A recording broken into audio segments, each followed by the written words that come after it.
नमस्कार। आज हमारे पास मतलब हाल की कुछ जरूरी राष्ट्रीय और अंतर्राष्ट्रीय घटनाओं का एक पूरा ब्यौरा है। जी। शुरुआत करते हैं राष्ट्रीय सुरक्षा और रक्षा क्षेत्र से। जी। अभी कोलकाता में 16वां संयुक्त कमांडरों का सम्मेलन हुआ, CCC जिसे कहते हैं। हाँ, प्रधानमंत्री ने उद्घाटन किया था, तीनों सेनाओं के चीफ वहां थे। और इस बार की थीम वो काफी इंटरेस्टिंग है, year of reforms transformation for the future. बिल्कुल, सुधारों का वर्ष, भविष्य के लिए बदलाव। ये थीम अपने आप में बहुत कुछ कहती है। क्या मतलब है इसका? ये सुधारों का वर्ष क्यों इतना अहम है इस बार? देखिए, ये दिखाता है कि अब फोकस सिर्फ रूटीन चीजों पर नहीं है, बल्कि बुनियादी बदलावों पर है। भविष्य की तैयारी पर जोर है। अच्छा, तो किन खास बातों पर चर्चा हुई इस सम्मेलन में? मतलब सुधार और बदलाव से क्या समझें? हाँ, तो चर्चा के जो मुख्य बिंदु थे वो थे रक्षा नीति को आज के हिसाब से अपडेट करना, नई टेक्नोलॉजी को अपनाना और एक बहुत महत्वपूर्ण चीज, थिएटराइजेशन। थिएटराइजेशन। जी। इसके अलावा आत्मनिर्भरता पर जोर था और तीनों सेनाओं के मिलकर काम करने पर, जिसे जॉइंटनेस कहते हैं। ये थिएटराइजेशन, ये शब्द आजकल काफी सुनने में आ रहा है। इसे थोड़ा आसान भाषा में समझाएंगे? इसकी जरूरत क्यों पड़ गई अब? हाँ बिल्कुल। देखिए, थिएटराइजेशन का मतलब है कि हमारी जो अलग अलग सेनाएं हैं, थल सेना, नौसेना, वायुसेना, जी। इनको भौगोलिक क्षेत्रों के हिसाब से एकीकृत कमांड्स में लाना। मतलब एक इलाके में तीनों सेनाओं की शक्तियां एक कमांडर के अधीन हो। अच्छा, तो एक तरह से ऑपरेशनल एफिशिएंसी बढ़ाने के लिए। एग्जैक्टली, क्योंकि आज की लड़ाई सिर्फ जमीन, हवा या पानी तक ही नहीं है। हाँ। अब साइबर वॉरफेयर है, स्पेस एक नया फ्रंट है, इंफॉर्मेशन वॉरफेयर है, मतलब बहुआयामी हो गया सब कुछ। सही बात है। तो इन सब से एक साथ निपटने के लिए जरूरी है कि तीनों सेनाएं एकदम तालमेल से एक रणनीति के तहत काम करें। थिएटराइजेशन इसी तालमेल को, इसी इंटीग्रेशन को पक्का करने की कोशिश है, ताकि रिसोर्सेज का बेस्ट यूज हो और हम तेजी से रिएक्ट कर सकें। यानी ये सिर्फ स्ट्रक्चर का बदलाव नहीं, लड़ने के तरीके का भी बदलाव है। बिल्कुल बिल्कुल। ये एक बड़ा, आप कह सकते हैं, स्ट्रैटेजिक शिफ्ट है, भविष्य की तैयारी है ये। और इसी सम्मेलन में प्रधानमंत्री ने सेनाओं के दूसरे कामों की भी तारीफ की थी। ऑपरेशन सिंदूर वगैरह का जिक्र हुआ था। हाँ, उन्होंने आर्म्ड फोर्सेस की सराहना की, जैसे मुश्किल हालात में सिविल एडमिनिस्ट्रेशन की मदद करना या फिर आपदा राहत मिशन, सिर्फ देश में ही नहीं, पड़ोस में भी। जी। ये दिखाता है कि सेनाओं का रोल कितना वाइड है, सिर्फ जंग लड़ना ही नहीं। और रक्षा सहयोग की बात चली रही है, तो मेघालय में भारत थाईलैंड का अभ्यास मैत्री भी अभी खत्म हुआ है। जी, अभ्यास मैत्री। इसका क्या कनेक्शन है इस बड़ी तस्वीर से? देखिए, कनेक्शन है। जब हम जॉइंटनेस और थिएटराइजेशन की बात करते हैं, तो उसमें एक पहलू ये भी है कि हमारी सेनाएं मित्र देशों की सेनाओं के साथ कितनी आसानी से मिलकर काम कर सकती हैं। अच्छा, इंटरऑपरेबिलिटी। हाँ, इंटरऑपरेबिलिटी। मैत्री जैसे अभ्यास इसी क्षमता को बढ़ाते हैं और साथ ही थाईलैंड जैसे देशों के साथ हमारे रक्षा संबंध मजबूत होते हैं। ये रीजनल सिक्योरिटी के लिए भी जरूरी है, तो ये भी उसी बड़ी तैयारी का हिस्सा है, कह सकते हैं। समझ गया। तो रक्षा के मोर्चे पर भविष्य की तैयारी और सुधारों पर फोकस है, और विकास के साथ साथ भाषा और संस्कृति पर भी ध्यान है। गृह मंत्री ने 5वें अखिल भारतीय राजभाषा सम्मेलन का उद्घाटन किया जी, और मातृभाषा को सम्मान देने की बात कही। हाँ, भाषा का मुद्दा भारत में हमेशा से थोड़ा संवेदनशील रहा है। इस तरह के सम्मेलन दिखाते हैं कि सरकार कैसे भाषाई विविधता को सहेजते हुए राष्ट्रीय एकता को मजबूत करना चाहती है। ये एक संतुलन साधने वाली बात है। और सामाजिक मोर्चे पर तिरुपति में राष्ट्रीय महिला सशक्तिकरण सम्मेलन भी हुआ।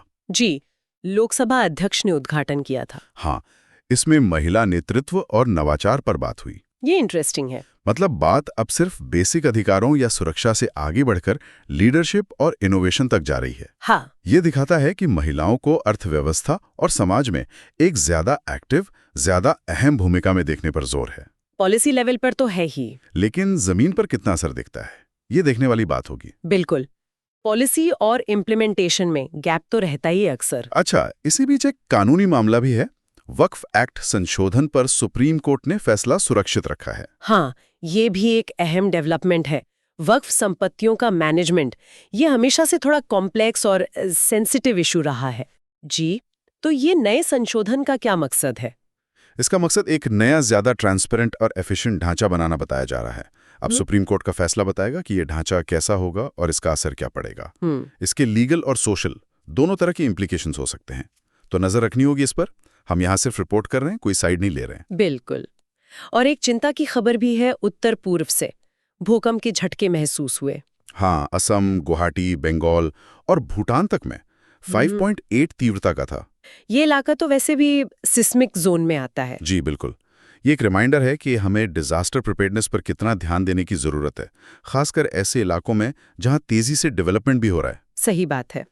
तो घरेलू मोर्चे पर विकास, सामाजिक मुद्दे, कानूनी मामले और प्राकृतिक चुनौतियां सब साथ-साथ चल रहा है।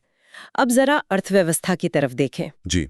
एक छोटा सा बदलाव है, चश्मों और लेंस पर जीएसटी 5% हो गया है। छोटा लग सकता है, पर जिनका रोज का काम है या जिन्हें जरूरत है, उन पे सीधा असर पड़ेगा। हाँ, कंज्यूमर पर देखना होगा कीमतें कैसे एडजस्ट होती हैं। बिल्कुल।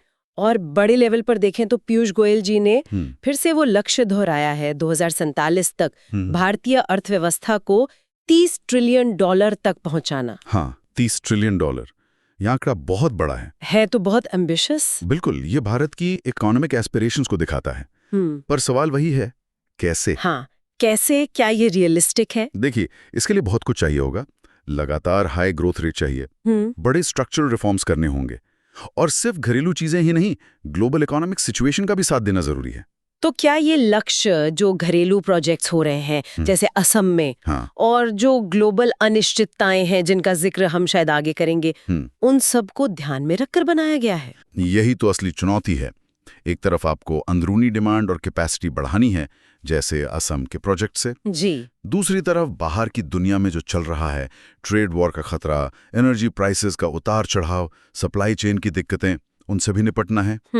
तो ये 30 ट्रिलियन का रास्ता इन दोनों मोर्चों पर एक साथ सफल होने से ही बनेगा। ये सिर्फ एक नंबर नहीं, एक पूरी नेशनल स्ट्रैटेजी है। सही कहा। चलिए अब ग्लोबल सीन पर चलते हैं।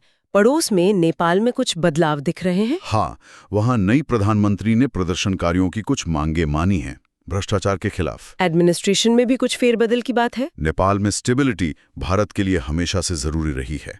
देखना होगा ये बदलाव कितने गहरे और टिकाऊ होते हैं। हाँ, और इनका भारत नेपाल रिश्तों पर क्या असर पड़ता है? बिल्कुल। भ्रष्टाचार वहाँ एक बड़ी प्रॉब्लम रही है। अगर उस पर लगाम लगती है तो ये अच्छी बात होगी। और एक और बड़ी चिंता, अमेरिका और चीन के बीच ट्रेड टेंशन फिर से बढ़ने का डर है। हाँ, राष्ट्रपति ट्रंप का बयान आया है कि वो चीनी सामानों पर 100% टैरिफ लगा सकते हैं। देखिए, भले ही अभी सिर्फ एक बयान है, लेकिन ये ग्लोबल ट्रेड के लिए बहुत बड़ी अनिश्चितता है। हाँ। अगर ऐसा कुछ होता है तो इसका असर पूरी दुनिया की इकोनॉमी पर पड़ेगा, भारत पर भी। अच्छा, बॉक्सिंग से अच्छी खबर है। हाँ, जैस्मिन लैम्बोरिया, उन्होंने वर्ल्ड बॉक्सिंग चैंपियनशिप 2025 में गोल्ड जीता है। ये बहुत शानदार कामयाबी है। भारत ने कुल 4 मेडल जीते हैं इस चैंपियनशिप में। अरे वाह! ये दिखाता है कि इंडियन बॉक्सिंग में कितना टैलेंट है। सही सपोर्ट मिले तो हमारे बॉक्सर्स दुनिया में बेस्ट हैं। बिल्कुल। जैस्मिन की जीत यकीनन कई युवाओं को प्रेरणा देगी। बिल्कुल। और बैडमिंटन में भी अच्छा प्रदर्शन रहा। जी। लक्ष्य सेन और सात्विक चिराग की जोड़ी हांगकांग ओपन के फाइनल में पहुंचे। हाँ, रनर अप रहे। फाइनल हार गए, लेकिन फाइनल तक पहुंचना भी बड़ी बात है। बिल्कुल। लगातार बड़े टूर्नामेंट्स के फाइनल स्टेज तक पहुंचना, ये इंडियन बैडमिंटन की कंसिस्टेंसी और बढ़ती ताकत को दिखाता है। ये खिलाड़ी अब टॉप पर हैं। हाँ, बस थोड़ी निराशा महिला हॉकी में हाथ लगी। Asia cup final. हाँ, फाइनल में चीन से हार गए और वर्ल्ड कप के लिए डायरेक्ट क्वालिफिकेशन से चूक गए। फाइनल तक पहुंचना अपने आप में अच्छा प्रदर्शन था, पर हाँ, हार हमेशा निराश करती है। जी। अब टीम को क्वालिफिकेशन के दूसरे मौकों पर फोकस करना होगा। उनमें कैपेबिलिटी तो है, उम्मीद है वापसी करेंगी। उम्मीद तो यही है। और इसी विचार के साथ आज की इस गहरी पड़ताल को यहीं समाप्त करते हैं।